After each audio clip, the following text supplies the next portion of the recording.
जोर से। कवि एवं विचारक सुरेश फक्कड़ का नाम किसी परिचय का मोहताज नहीं है। विभिन्न विषयों पर उनके तमाम वीडियो आपने सुने हैं।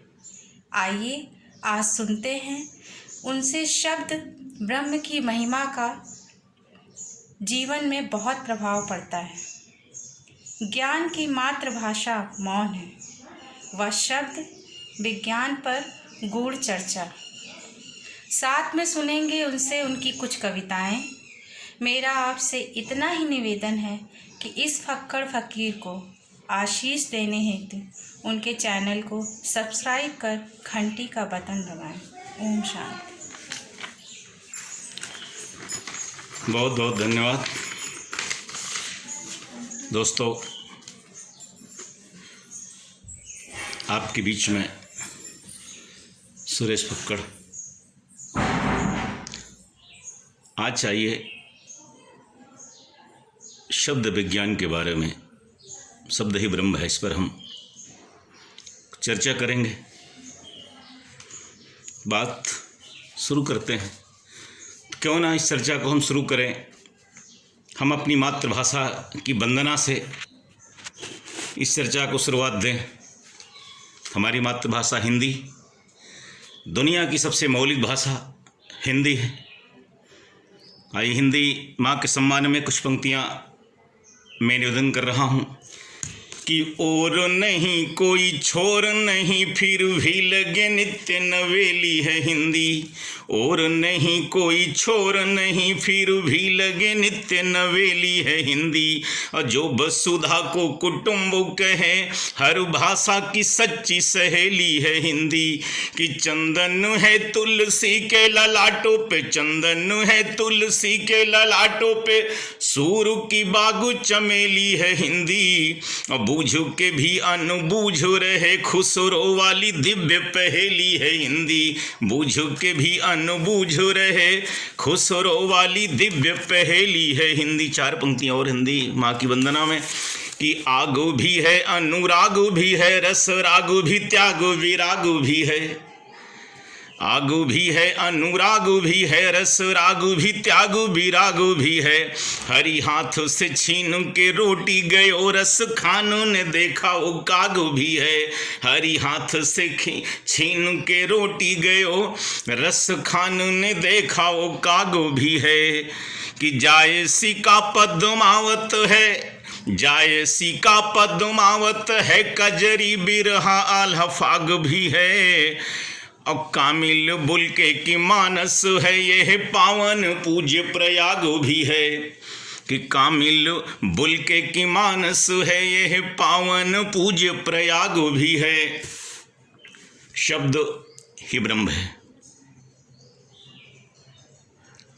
शब्द की महिमा उसी तरीके से है जिस तरह ब्रह्म की महिमा।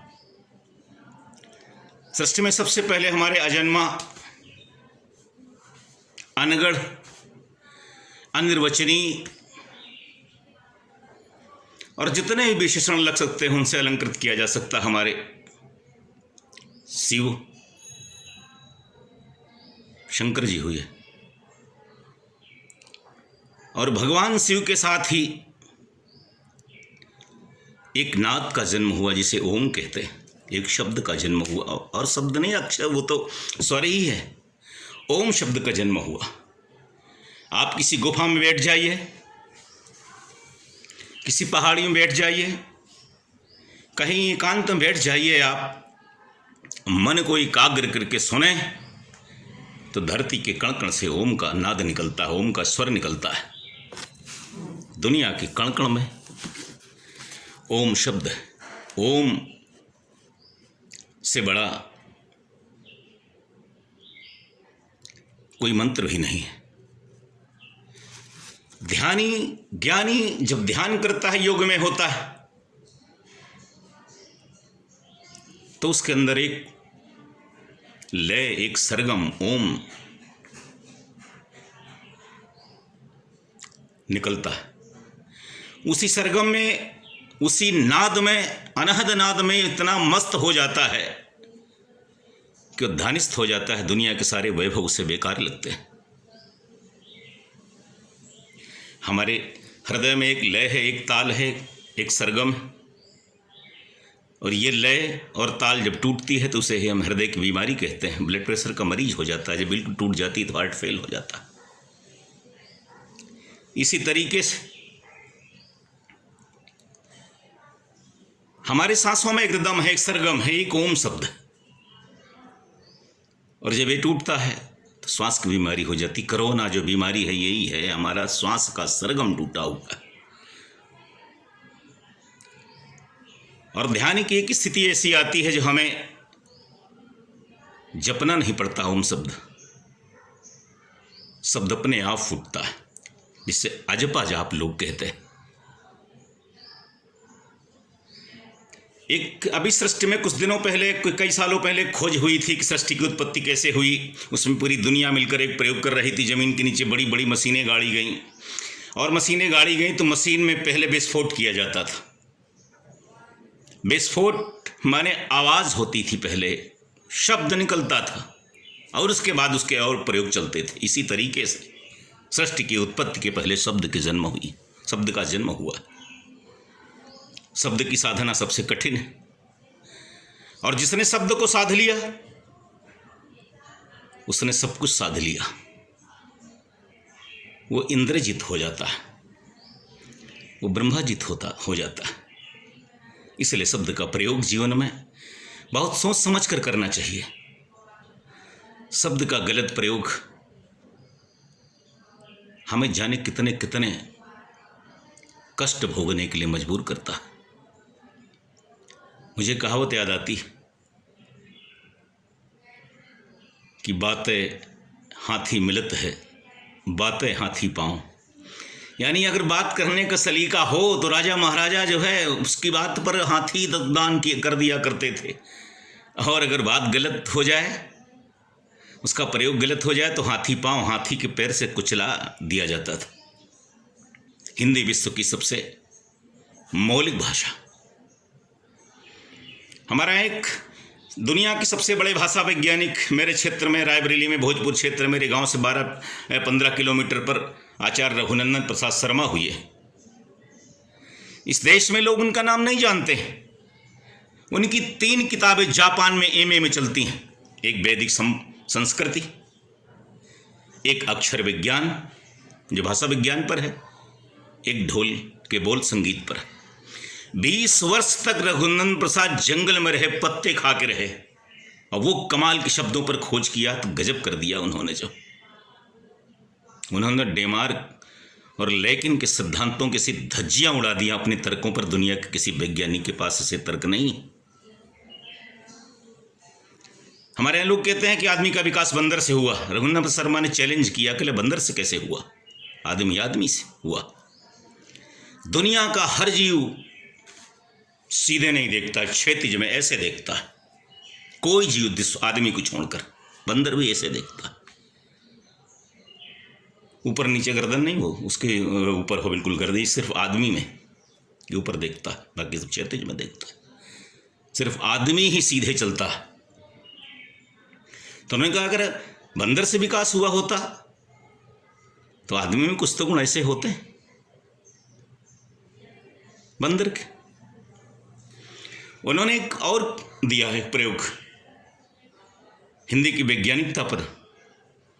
आप तांबे या पीतल की नलियां ले लीजिएगा, उससे हिंदी वर्णमाला का कोई शब्द बनाइए, का बना लीजिएगा, एक स्वर से फूंकेंगे तो का निकलेगा। आप चा बना लीजिएगा, एक स्वर से फूंकेंगे चा निकलेगा। हा बना लीजिएगा, एक स्वर से फूंके हा निकलेगा। सा बना लीजिएगा तांबे या पीतल की नली से तो वही शब्द निकलेगा। हमारी भाषा इतनी वैज्ञानिक, एक एक शब्द की उन्होंने व्याख्या किया। शब्द ऐसे नहीं रख दिए गए, इनके पीछे बहुत बड़ी तपस्या है एक एक शब्द की खोज करने में। जैसे उन्होंने कहा कि देव कहिए, आप देव कहिए तो जबान अंदर से बाहर की हो जाती है, यानी कोई चीज़ बाहर निकल रही, हम कोई चीज़ दे रहे हैं किसी को, हमारे अंदर से जा रही। और जो लाओ कहते हैं तो जबान बाहर से अंदर की ओर जा रही, यानी कोई चीज़ हमें गेन हो रही, प्राप्त हो रही, बाहर से हमारे पास आ रही। हर शब्द की उन्होंने इस तरह से वैज्ञानिक भाषा किया है। अंग्रेजी का एक शब्द हैप्पी, एक है जॉय। हैप्पी कहिए थोड़ा सा मुंह फैलेगा, और कहिए जॉय तो पूरा मुंह बिल्कुल फैल जाता है डिब्बे की तरह। यानी इतनी जब हैप्पीनेस हो, अपार हैप्पीनेस हो, तब जॉय कहा जाता है। और दुनिया में कोई शब्द एक जैसे नहीं हुए, पर्यायवाची तो बना लिए गए हमें चूंकि हमें जानने के लिए। पानी है, नीर है, जल है, सबका अर्थ अलग अलग। कमल है, सरोज है, अंबुज है, नीरज है, सबका शब्द अलग अलग।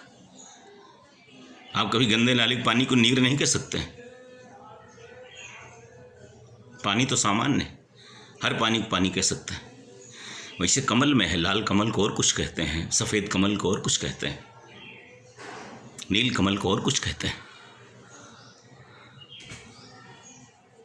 तो आचार्य का अक्षर विज्ञान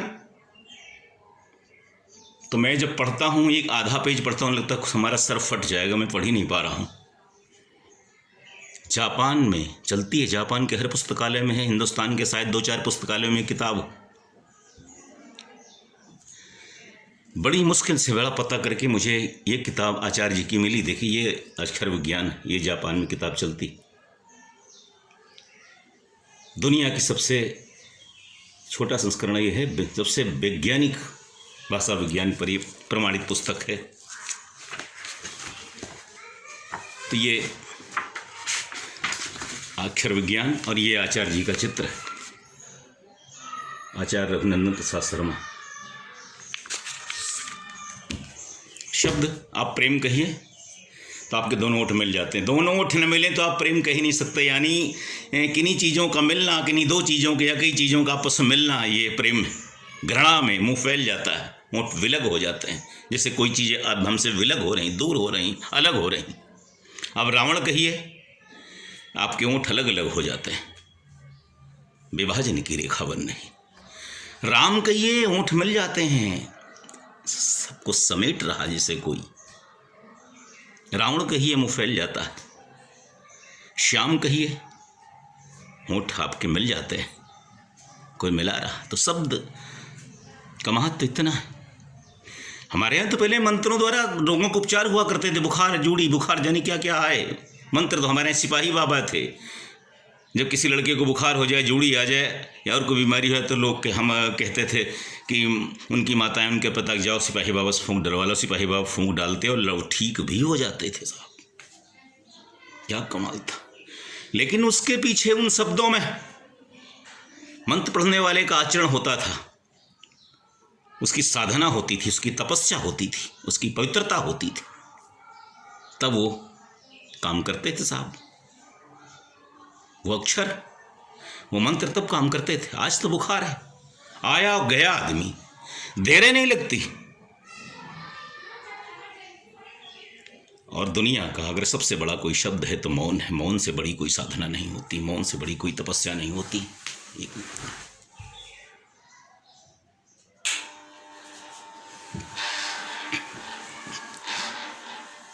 तो मैं कह रहा हूं कि मौन, बुद्ध कि मौन में जो दम थी, एक बार आदमी देख लेता था, उनका दीवाना हो जाता था, उसके अंदर ज्योति जग जाती थी। बुद्ध ने जिसको निहार लिया प्रेम से, अप्रदीपो भव का भाव उसके अंदर पैदा हो जाता था। अंगुलिमल की कथा आप सब जानते। 999 हत्या करने वाला अंगुलिमल, बुद्ध ने एक बार उसकी अपनी करुणा भरी आंखों से देख लिया, उनके चरणों पर गिर जाता है साहब। एक बार कबीर साहब के यहाँ एक बहुत बड़े फकीर आए, रात में रुके उनकी कुटी में। शिष्यों में बड़ी खुशी हुई कि आज तो बड़ा सत्संग होगा, 2 दुनिया के बड़े विद्वान मिल रहे हैं, 2 संत मिल रहे हैं। सारे शिष्य अपनी कापी किताब लेकर बैठे कि जो बोलेंगे गुरुदेव लोग तो लिखेंगे सत्संग आज। खाना खाने के बाद एक तख्त पर कबीर बैठे, एक तख्त पर वो फकीर साहब बैठे, और पूरी रात दोनों बैठे रहे। न कबीर एक शब्द बोले, न फकीर एक शब्द बोला। सुबह जब हुई तो एक दूसरे को देखकर मुस्कुराए दोनों संत। कबीर ने कहा बड़ा मज़ा आया सत्संग में। उस फकीर ने कहा अरे कबीर आज तो दिव्य आनंद आया, क्या कमाल का मज़ा मुझे तो आया। शिष्य ने कहा कमाल है गुरुदेव, गजब है, आपने एक शब्द बोले न ये बोले, रात भर हम बैठे रहे, कुछ नोट करेंगे लिखेंगे। कबीर ने कहा नहीं, हम लोगों तो रात भर सत्संग करते रहे, आप सुन नहीं पाए? कहले बोले कहाँ? कहले हम मौन से बोल रहे थे, और मौन का बोलना सबसे प्रभावशाली होता। मुझे अपनी कविता की 2 पंक्तियाँ याद आ रही हैं कि मौन में तपने पे अक्षर बोलता है, मौन में तपने पे अक्षर बोलता है, हाथ में ले लो तो पत्थर बोलता है, और नींव दीवाले छतें बेजान हैं सब, तुम जो आ जाते तो ये घर बोलता है। इसी में एक श्रृंगार का शेर है कि आज हर लहर में आजकल चर्चा तेरी है, हर लहर में आजकल चर्चा तेरी है, तेरी आंखों में समंदर बोलता है। और क्या ज़माना आ गया है दोस्तों, हर कोई खुद को सिकंदर बोलता है।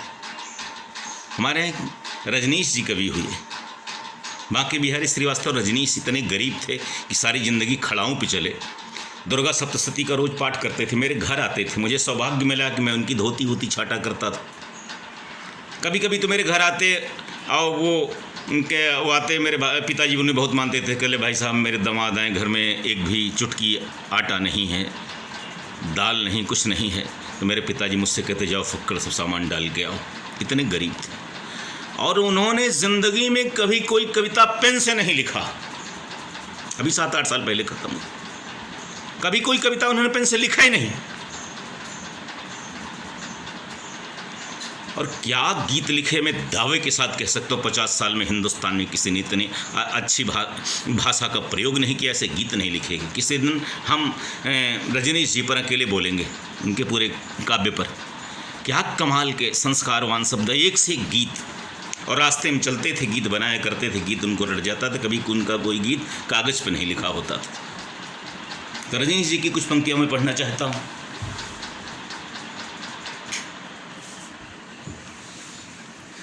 आइए, मुझे कुछ रजनीश जी की पंक्तियाँ याद आ रही हैं, इसी संदर्भ में तो मैं पढ़ रहा हूँ, सुनिएगा। कि लोग जब जीने नहीं दें जहर भी पीने नहीं दें, लोग जब जीने नहीं दें जहर भी पीने नहीं दें, तो समझ लो मुस्कराने का समय है। अब बात भी कहने नहीं दें मौन भी रहने नहीं दें, बात भी कहने नहीं दें मौन भी रहने नहीं दें, तो समझ लो गुनगुनाने का समय है, तो समझ लो गुनगुनाने का समय है। लोग जब रोने नहीं दें और खुश होने नहीं दें, लोग जब रोने नहीं दें और खुश होने नहीं दें, तो समझ लो गीत गाने का समय है। मौत जब पीछे पड़ी हो जिंदगी लेकिन बड़ी हो, मौत जब पीछे पड़ी हो जिंदगी लेकिन बड़ी हो, तो समझ लो मीत पाने का समय है। लोग जब जीने नहीं दें जहर भी पीने नहीं दें, तो समझ लो मुस्कराने का समय।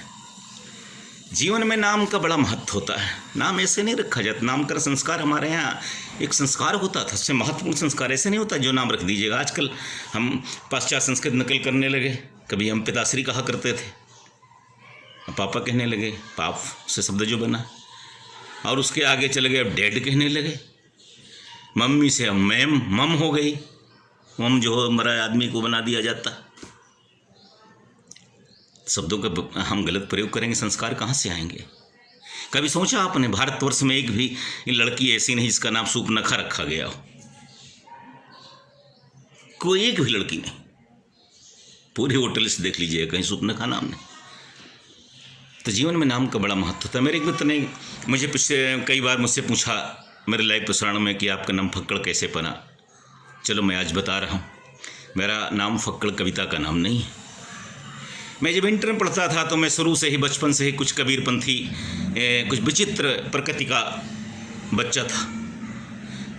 कुछ अलग ढंग से हट के नया करने की मेरी कोशिश हुआ करती थी। तो मुझे मेरे कक्षा के लोग, मेरे स्कूल के छात्र कहते थे ये लड़का पागल है, ये तो फक्कड़ है, साला फक्कड़, इससे बात मत करो, ये फक्कड़ है। मुझे बुरा नहीं लगा, मैंने अपने नाम के आगे फक्कड़ लिखने लगा। और आज वो लोग जब मुझे मिलते हैं तो कहते हैं यार जिस नाम को कह के मैं तुम्हें गाली दिया करता था, उस नाम पे मुझे बड़ा गर्व हो रहा है। मैं कविता तब भी लिखता था जब कक्षा 9 का छात्र था। तो एक बार मैं कविता लड़कों पे लिखा करता था, जो है लड़कों का, उस कविता में किसी किसी लड़के को चढ़ाया भी करता था कविता में। तो एक बार मेरे क्लास के में 11वीं में था, तो सारे लड़कों ने मिलकर एक कविता बनाई थी। मुझे उसकी 2 लाइनें आज भी याद हैं। वो लड़कों ने बनाया था, ई आही दर्जा के फक्कड़, ई आही दर्जा के फक्कड़, इनके हुमक के मारो 2 थप्पड़। साहब फक्कड़ नाम क्या रख लिया, जीवन में फक्कड़े रह गया, एक फकीर की ज़िंदगी जिया। तमाम कष्ट भी सहे, बिल्कुल फक्कड़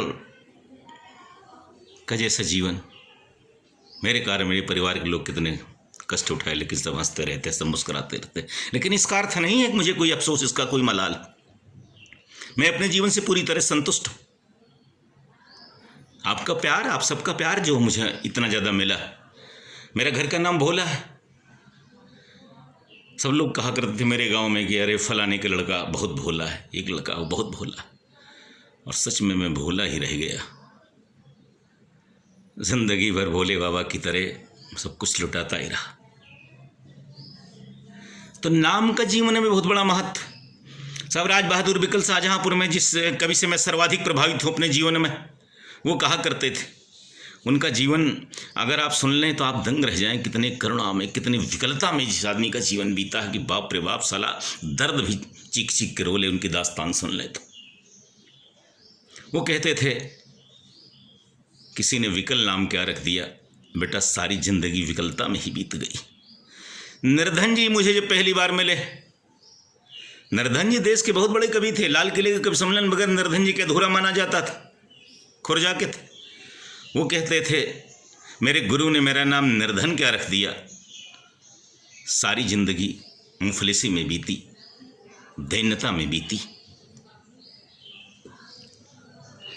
इसी तरह तमाम नाम जो हैं, देखो दिनकर जी का नाम, क्या दिनकर माने सूर्य की तरह, दिनकर बिल्कुल सूर्य की तरह तपते रहे। क्या तेज था, क्या शौर्य था, क्या होश था, कमाल है।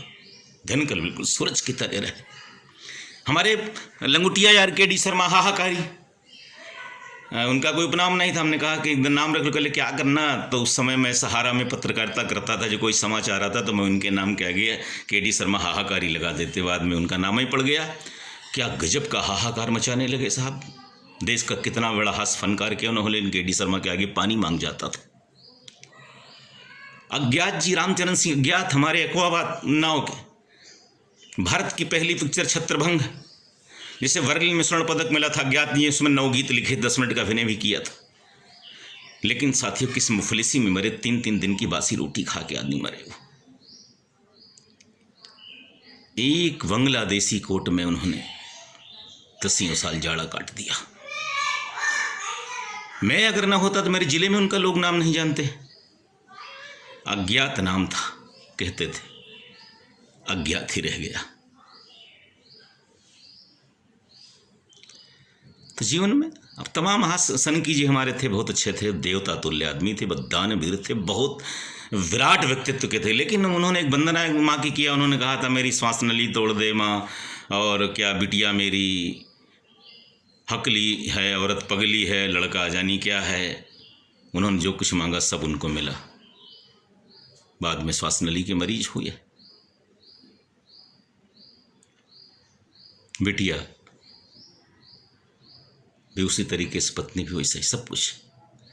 तो शब्दों का प्रयोग बहुत सोच समझ करना चाहिए। याद है एक्सीडेंट हुआ था जब ओम व्यास, 4 कवियों का, उस समय संचालन में क्या बोले थे। अशोक चक्रधर का मैंने एक लेख पढ़ा था, बहुत लाजवाब लिखा था, काश सुबह का सूरज देख लेते, उसका शीर्षक था। उन्होंने कहा था कि 4 कवि बचे, लगता है इन 4 की 13वीं मुझे ही करनी पड़ेगी।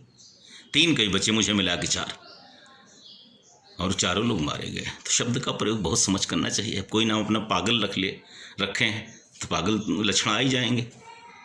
गंवार है, गंवार के लक्षण तो आ ही जाएंगे उसमें। कोई हुक्का रखे नाम अपना ना, इस तरह जाने कैसे कैसे उलझलुल लोगों ने नाम रख लिए, उसी तरह की एक्टिंग करने लगे। एक साण जी हैं बनारस के, इतने बड़े कवि। मैं BA का छात्र था तेजगांव डिग्री कॉलेज में। हमारे डिग्री कॉलेज में कवि सम्मेलन में सुनने के लिए गया था, बड़ा नाम सुना था उनका। लेकिन जब वो आए, एक ऐसा वाक्य कहे कि मेरा वितृष्णा से मन भर गया। उन्होंने कहा कि साथियों, अपनी अपनी गाय बचाओ, साण मंच पे आ गया। इस तरह की भाषा कोई कभी तो नहीं बोल सकता, और इतने बड़े विद्वान बोल रहे। उन्होंने एक वाक्य कहा कि साथियों, अब साणा ने मंच पर गोबर कर दिया। ये क्या एक भाषा। आज के सी ओम अंबर की देखिए, नाम भी सी ओम अंबर, क्या कमाल है। स्वर का इतना बड़ा साधक, देश का मैं कहता हूं इस समय भाषा का सबसे बड़ा साधक, डॉक्टर सुमंगल से सुमन के बाद। तो नाम के पर डॉक्टर राहुल अवस्थी, क्या कमाल की भाषा का प्रयोग करते हैं। लगता है उनकी कलम और उनकी उंगलियों को चूम ले। उन्हें नाम रखा कैलाश गौतम। हंस के कितने कमाल के कवि थे, लेकिन नाम भी उनका कैलाश और गौतम, क्या कमाल का नाम। सारे गुण आ गए। मंगल नशीम दिल्ली के, व्याकरण की दृष्टि से इतना धनी कवि मुझे तो आज तक नहीं दिखा कोई। भले प्रचार प्रसार से दूर रहे। वो हाल मनीषी जी का हमारे, बहुत लोग दिल्ली में ओज लिख रहे हैं, लेकिन जो मनीषी जी ने लिखा वो किसी ने नहीं लिखा। उनका नाम है मनीषी। वाकई में जीवन में मनीषी रहे, उनके नाम का प्रभाव पूरे जीवन में आ गया, वो मनीषी हो गए। तो इसे तमाम शब्द का कभी गलत प्रयोग नहीं करना चाहिए। मैंने तो कई बार शब्दों का गलत प्रयोग किया, मेरा अपमान हुआ। मुझे एक बार याद है कि पहले नए वर्ष पे पोस्ट कार्ड लिखे जाते थे, बढ़िया बढ़िया कविता लिख के भेजी जाती थी, ग्रीटिंग कार्ड तमाम लोग भेज जाते थे। मैंने एक बार ग्रीटिंग कार्ड में लिखा, उसमें एक कविता हास्य रस के लिए, उसमें जूता आ गया। मेरी वाइफ ने कहा ये क्या लिखा तुमने, ये कौन सी भाषा, ये तुम्हारी भाषा है। अरे हमने कहा तुम नहीं जानते, हंसने के लिए लिखा। कहले बहुत गलत किया। मैंने डाल दिया। वहाँ से जो जवाब उस कवि ने भेजा, उसको उन्होंने भी कविता लिखा, लेकिन मुझे लगा कि मुझे हजारों जूते मारे गए हो।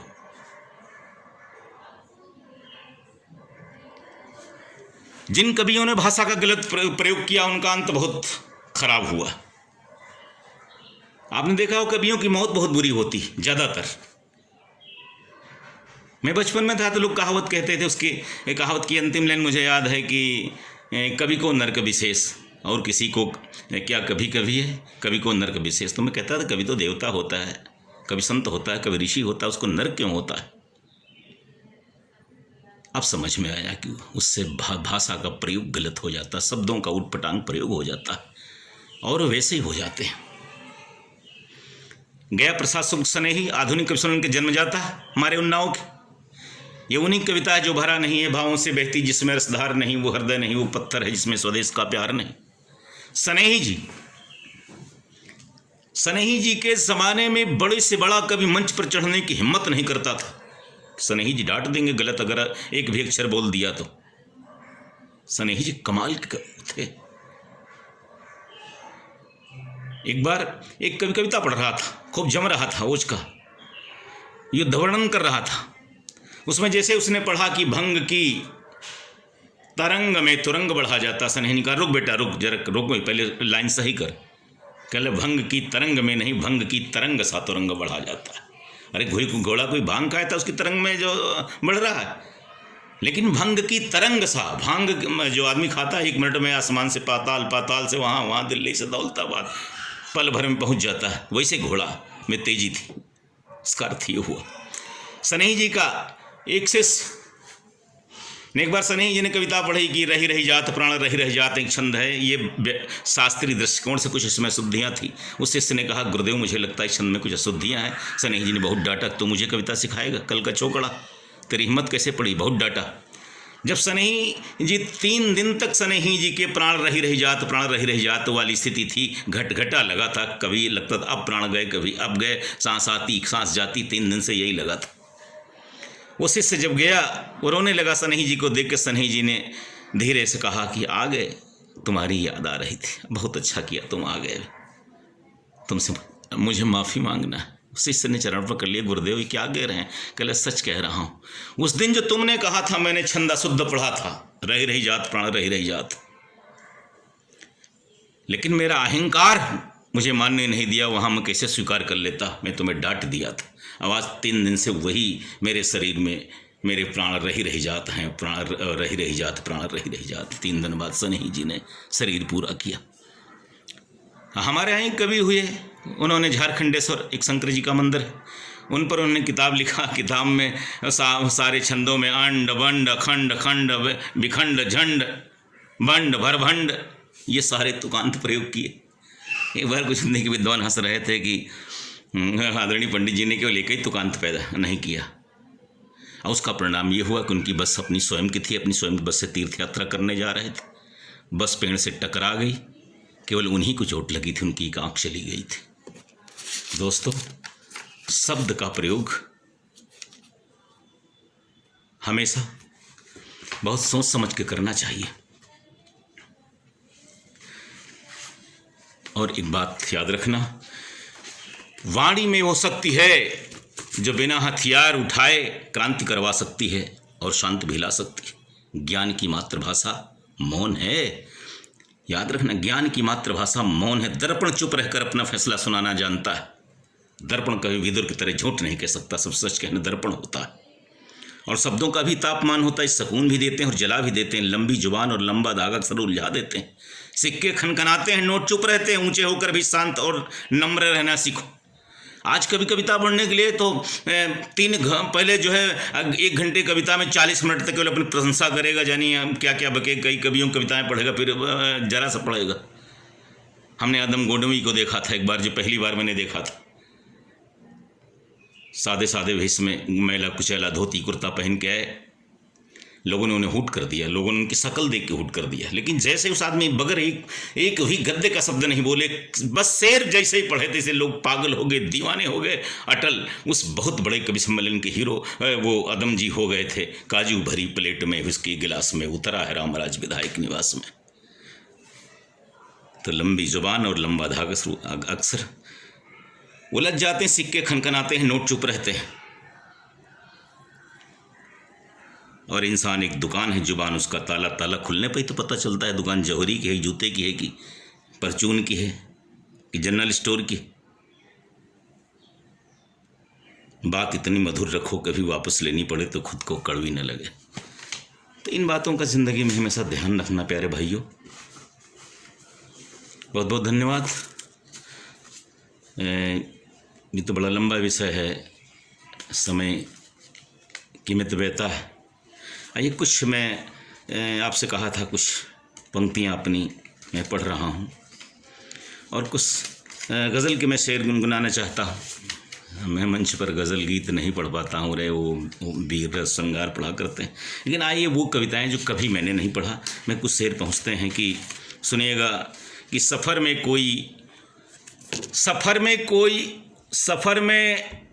कोई हो न हो, सफ़र में हो न कोई हम सफ़र तो फिर सफ़र है क्या। सफ़र में हो न कोई हम सफ़र हो तो फिर सफ़र है क्या। नज़ारे देख यदि बेसुध न हो तो वो नज़र क्या है। वही हिंसा ठगी चोरी चरारी, वही हिंसा ठगी चोरी चमारी और विज्ञापन किसी अखबार में, इससे इतर कोई खबर है क्या। और जिसे सुन मीर का टुक मन दुख, जिसे सुन मीर का टुक रोते रोते रोज़ सो जाता। तुम्हारे संकलन में एक भी ऐसी गज़ल है क्या। तुम्हारे संकलन में एक भी ऐसी गज़ल है क्या। कुछ पंक्तियाँ और सुनिएगा कि दूसरी गज़ल के कि पहुँचते हैं जहाँ पर इंतहाए गम में दीवाने, वहीं पर इब्तदाए गम में हम बिस्तर लगाते। इब्तदा मैंने शुरुआती। पहुँचते हैं जहाँ पर इंतहाए गम में दीवाने, वहीं पर इब्तदाए गम में हम बिस्तर लगा लेते। हमारे हक़ में भी कुछ फैसले तब होने लगते हैं कि जब हम पागलों से हाथ में पत्थर उठा लेते। न कोई लय न कोई ताल, केवल शोर हंगामा, इसी के बीच से सरगम के हम तो स्वर उठा लेते। और देखिए, व्यंग कैसे कहा जा सकता है। नेताओं पे लोग गाली गलौज की भाषा प्रयोग करते हैं कि ज़रूरी गाली गलौज की भाषा प्रयोग करना। सुनिएगा कि सियासतदानों पर जब भी हमें कुछ कहना होता है, सियासतदानों पर जब भी हमें कुछ कहना होता है, उठाकर हाथ में बस आईना उनको दिखा देते। उठाकर हाथ में बस आईना उनको दिखा देते। उठाकर हाथ में बस आईना उनको दिखा देते। उठाकर हाथ में बस आईना उनको दिखा देते। और